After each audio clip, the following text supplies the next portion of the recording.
All right, we are live. We're live with Leah. How are you doing today, Leah? Thank you so much for coming on.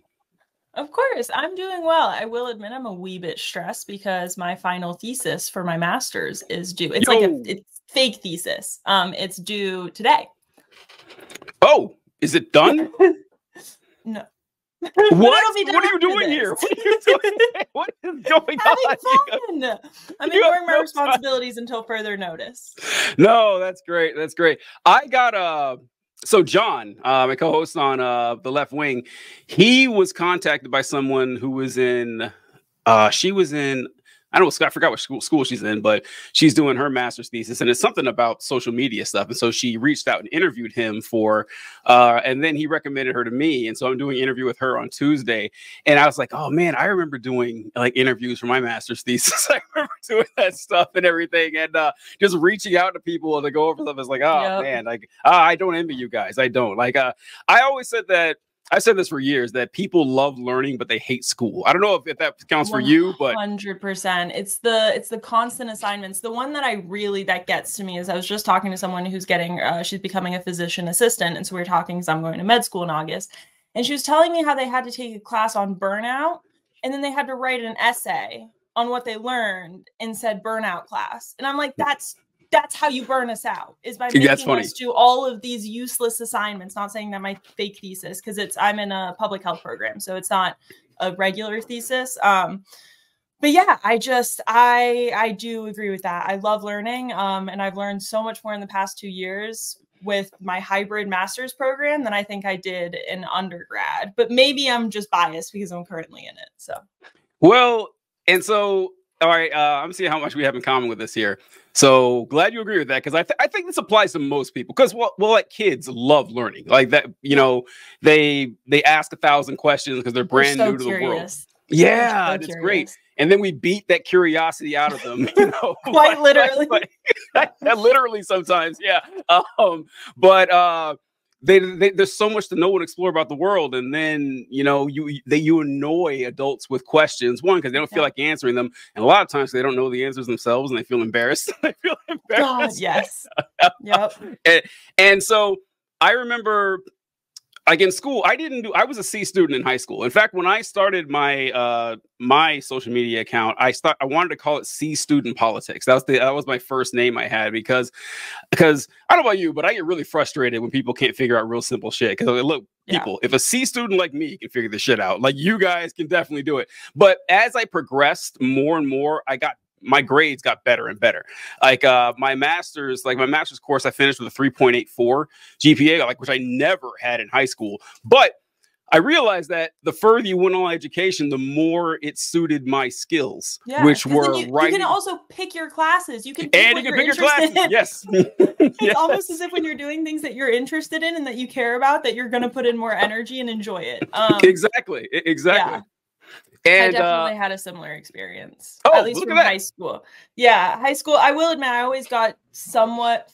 I mean, it was interesting. Before I got my ADHD diagnosis as a kid, I was a straight C was the best I could do. It was really, I was trying my best and I just couldn't get higher than that. And I was really trying back then too, which is sad to think about. But once that I got my meds, I went to a straight A student pretty fast, but with very similar amounts of effort. It was just that, I can finish the test kind of on time now, or, I can focus for longer than 3 seconds at a time. But then once that I got to college, that was the more that I got into the programs that I enjoyed, like the more that I got into anthropology, the more that I got into medicine, the more that I got into public health. I was like, okay, I'll actually do your readings. Like, I kind of enjoy this. So like, I'll actually listen versus the other ones. Like, you put me in a math class? No. God, I was so bad at math. That's so funny. But no one is here except me. So what's happening here? Oh, we're just bullshitting. Just before we get into like that, just feeling out the beginning of the interview. Just talking about school, which you didn't plan on doing, but it's pretty great. So not picking your class is a good point. That's true. That's especially after your freshman, sophomore year, when you get to your basics and they force you to take out of the way and get the stuff you really want to. But it also played to my skills of writing and public speaking, which is I was way better at than most other people. And so it made it seem like I was just, working harder. No, not really. It's just I happened to get better. It's just your skills.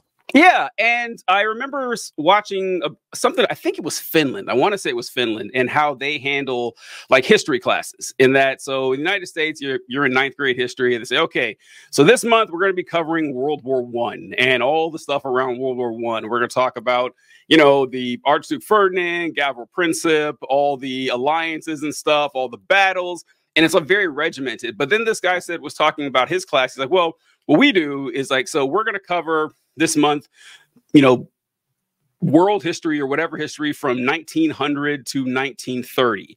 And at the end of this month, you give the class presentation on literally anything you want, as long as it happened between 1900 and 1930. They will find something. They will find something they're excited about, that they're interested in. You don't got to force them to do it, and they'll learn history. They'll learn a hell of a lot more than you give them a list of dates. Yes. Well, and that to me is, and I know that what we're going to talk about, what's on schedule for later, so this is kind of a perfect segue, but I really do think that you learn so, and I'm not just saying this because I was a TA for many, many years, but you learn so much more by teaching and by actually explaining things. Like all of my content, part of the reason why I have slowly gotten so much better at it and so much more knowledgeable is because you learn as you do it. Like if I'm going to make a video about something, I have to do the research. I have to find a way to communicate it that's going to be appropriate for the audience, but also engaging.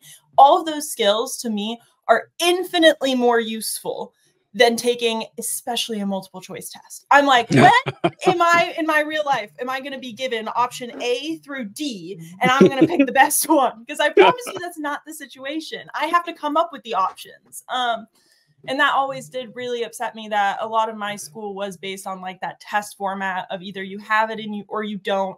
And it was very just, I teach you, you don't teach me. You're the student. Sit down, be a kid, listen to me because I know everything. And as someone who's curious too, and who didn't really get it successfully beat out of me, like they don't really enjoy when you keep on asking questions because they have their plan and they have their class plan and they're going to stick to it. But yeah, I definitely think that that's really interesting that we both agree with that and that we both ended up here.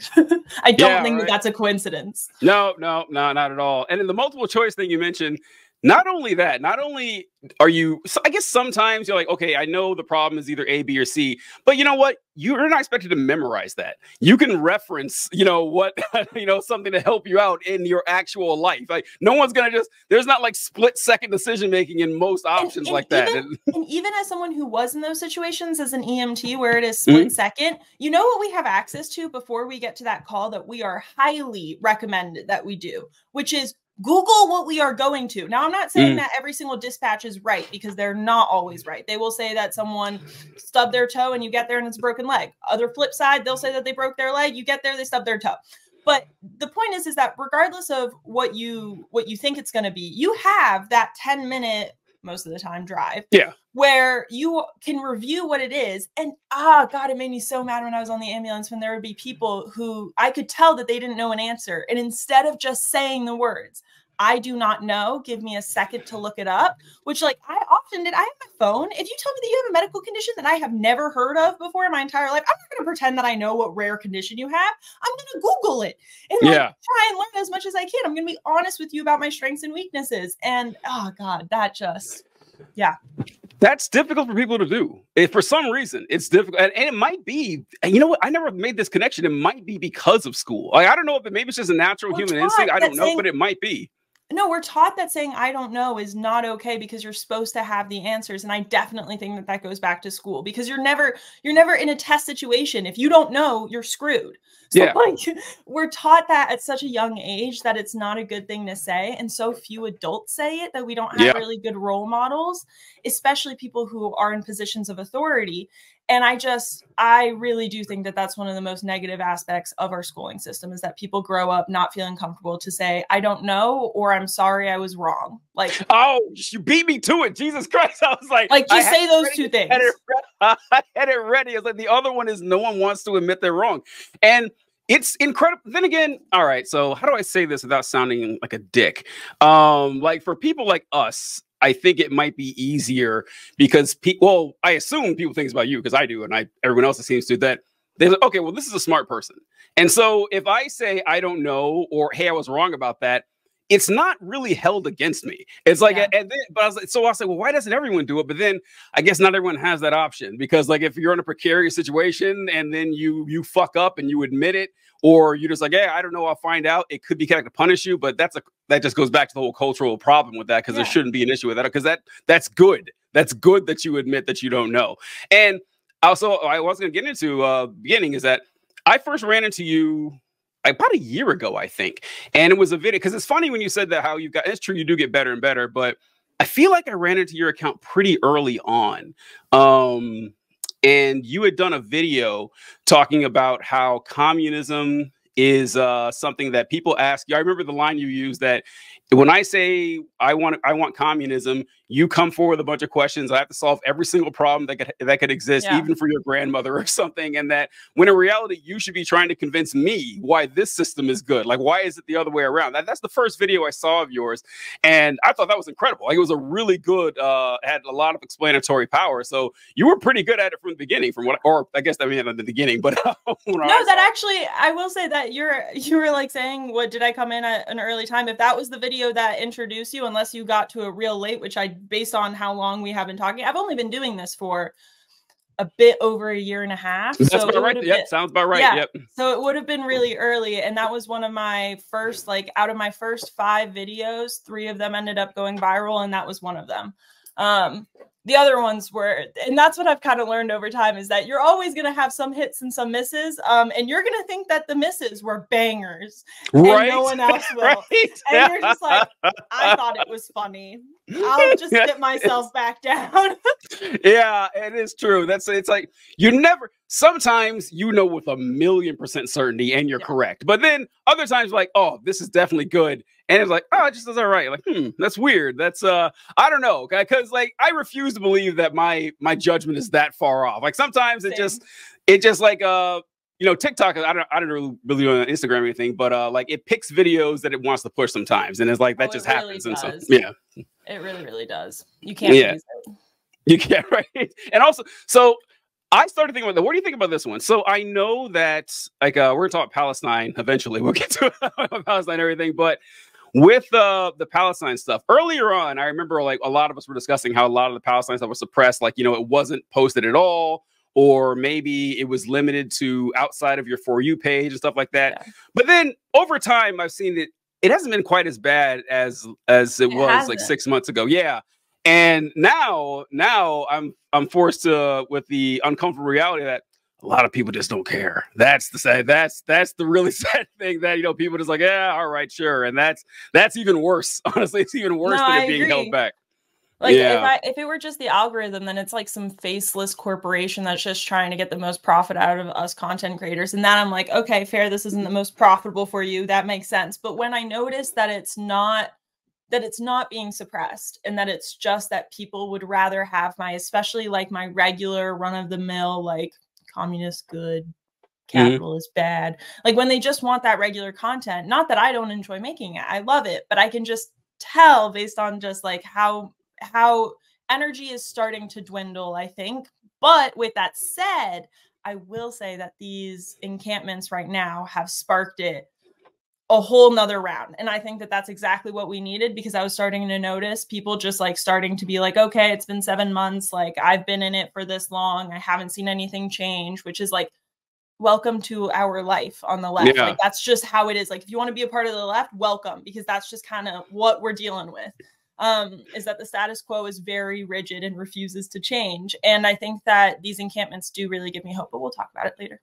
Yes. Yeah, I do. I say that too with the left, is that, look, this is not for the faint of heart here. Like, you have got to just be comfortable with hundreds of years of stagnation. I'm sorry. Like, that's just, that's the reality of the situation. So to get started, what I wanted to like, tell us a little about your background, where you grew up, the region, everything. I know that you have French. You actually, I don't know if you were born in France or you grew up there or anything like that, and how you got into social media and all that stuff. Yeah. So a bit about me. I was born and raised in Atlanta, Georgia, which, now has become a hotbed for leftist politics, given Cop City and everything else, especially recent Emory protests. I also went to Emory for undergrad, which for the longest time, especially when I first started making content, I was terrified to say anything about my background because I was like, I don't want weird people knowing anything about me. But I've gotten more comfortable about it, especially in moments like these, to remind my alma mater, being Emory, that like, you accepted me. Not only that, but you gave me a fat scholarship. So either your judgment was way off or you should be listening to what we have to say. But yeah, so I was born and raised in Atlanta, but my mom is French. We were taught French at home. My mom is very, very strict French. In the sense that like the best story that I have to describe kind of who my mother is I broke my arm one time when I was like 9. My sister thought that it would be the funniest thing to tell me to climb up this tall, like, cause I have 2 sisters, to climb up this, and they're older, to climb up this tall fence and then to jump on her back for a picture. Except she thought that it was really funny that when I went to jump that she moved out of the way. Oh no. So naturally I fell and I crushed my elbow, and I ran inside to tell my mom, like, oh my God, like it hurt so bad. It was already swollen, like triple the size, and it being crushed and all that. This woman, I kid you not, sat at the counter sipping her coffee and did not look in my direction as I am sobbing because I was crying in English and not in French. So I was saying ow instead of aïe, and I was saying, can we please go to the hospital instead of est-ce qu'on peut aller à l'hôpital? So like that's just, and to be fair, to her credit, my French is incredible because of it. I pass off as, I mean, I am fluent. I'm a French citizen, but like a lot of people don't expect my French to come out as fluent as it does because I sound so fluent in English. Until then I forget the words and they all get jumbled up. But yeah, so that was a bit of my background in terms of that. So in the South, but in Atlanta, and raised by 2 physicians who hated being physicians towards the end of it. My dad is also a Vietnam vet. No. So he is on the older side. I was not. Yeah, older than I would have guessed your dad would be. Yeah. Yeah, he just hit 78. So your dad is older than mine. Yeah, and I'm 25.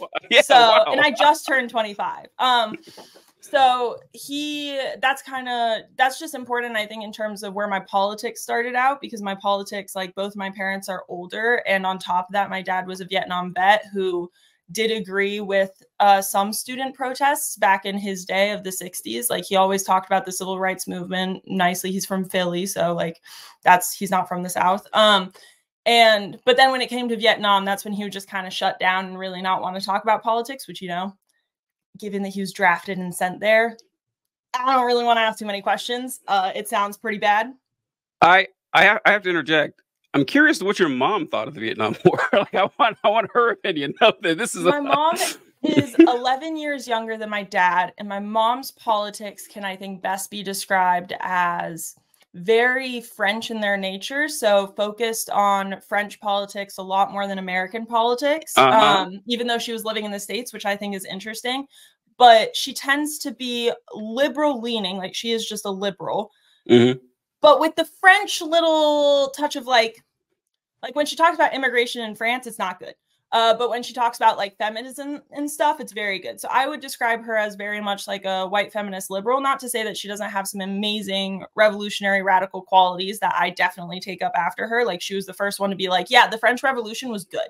Like we should look up to people like that. So like she has that side of her, but I think that given that she went into medicine when she did, being like 60s, 70s as a woman, going into specifically a field that was not woman dominated, I think that influenced her politics more than anything else. And I think ever since that experience, she's kind of just been like laser focused on feminism and not the interconnections between the patriarchy, capitalism, and all that. But she refused to even talk about the Vietnam War, to the point where she loves going to Vietnam. She loves going to Vietnam because they speak some French there. Obviously, it used to be a French colony, and her best friend is Vietnamese. And she goes like as frequently as she's able. And whenever she goes, she turns to my dad and she's like, "Do you want to come?" And he's like, "No." No. So, which like makes sense. No. I don't think if I were drafted and sent to Vietnam, I don't think that I would want that. But also, my dad is very much. My mom out of the 2 is the one who would like grab the pitchfork and scream at a system. My mom is the one who would do that. My dad is like the fact that they drafted him is kind of funny to me because he's just the most pacifist person that you could ever meet.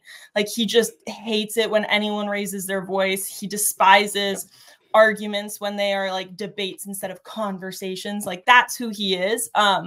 And so I mean, to the point where he doesn't see himself as a veteran. Like, on Veterans Day, on anything, he doesn't celebrate. He doesn't really talk about it ever, because to him, it's not the same as a veteran who chose to go. Because if it were up to him, he wouldn't have gone at all. And so he has a very weird relationship with that part of U.S. history. But coming back was what radicalized him to then move to France, which is where he met my mom. And so then he moved to France, went to med school in France, taught himself French as he was going to med school, which is, I could never. My French is as good as it is because my mom was strict, not because I have a natural talent. And so, yeah, so that's a bit of my background in terms of who I was raised by and where. I also went to the bougie, not the, that's a lie. There are bougier schools in Atlanta, but one of the bougiest. And I went to one of the bougiest because it had the best language program. And my mom was again, the one thing that she wanted from us was to speak French. She didn't really care about anything else, math, nothing, history, nothing. She was just like, will she speak French? And so went to that school, very liberal school, very, very, very, but like one of those liberals where they think that they figured it all out, that like they think that MLK is far in the past, and that MLK, like they only show pictures of MLK in black and white because they're like, this is in the past. We have moved on. We're better than that now. And I'm like, are we? So that was, and I went there from the age of 4 until 18 and then Emory. So I was kind of just liberal education all the way throughout, very much like, go vote, blue no matter who, but like at the same time still spouting and upholding a lot of the racist patriarchal ideology that led us here.